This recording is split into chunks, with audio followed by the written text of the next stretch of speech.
Let me face the Minister. My question to you, Minister, is that we as the Diaspora, as you mentioned yesterday in our discussion, are contributing almost 100 million every month to the economy of Zimbabwe in remittances. So my question now is, how can you support us to be the main investors in the economy from a business point of view besides remittances? What I mean is that, is there any way where government can come up with a formula where we can put our investment capital in it, and then we earn the interest from it, and then government uses our income to then develop the country? So for example, I'll break it down in layman's terms.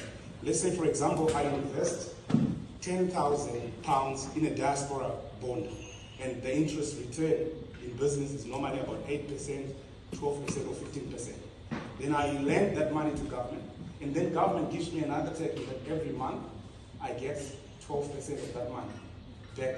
So now, instead of sending money back home, that interest from the money that I'm getting is now going to my family.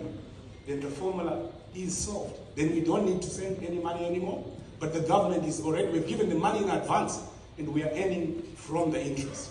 This is what I want government to do for us, so that we can be the game changers. We can invest in our own country.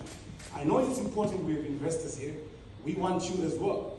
But the most important thing is that us, Zimbabwean diaspora, we also have the capacity to invest in our country, because every month we are sending 100 million through remittances. So if there is a bond, then we could put more money in it, and then the interest could go into the upkeep of our families. So that's what I'm proposing, Minister. And Mr. Douglas, I just want to take this opportunity to thank you as well with Zina. What you have done, the ease of doing business has improved, and I know we'll get to the promised land. Honorable Shah, thank you so much for the good work that you are doing. Yesterday, you opened a consulate here in Scotland. This is a positive development. This will enhance the development of our country. People here in Scotland had to travel 5 to 6 hours to get to London to get their passport processed. But this is no longer happening. And as the President says, these are the developments that are touching everyone. Here in the diaspora, people in Lotito, where roads are being rehabilitated. Even people in Stubiza, where the second road is being rehabilitated. So I want to take this opportunity to thank our government and to thank the community for the contributions they are making to the country. Thank you all, and thank you, Scotland.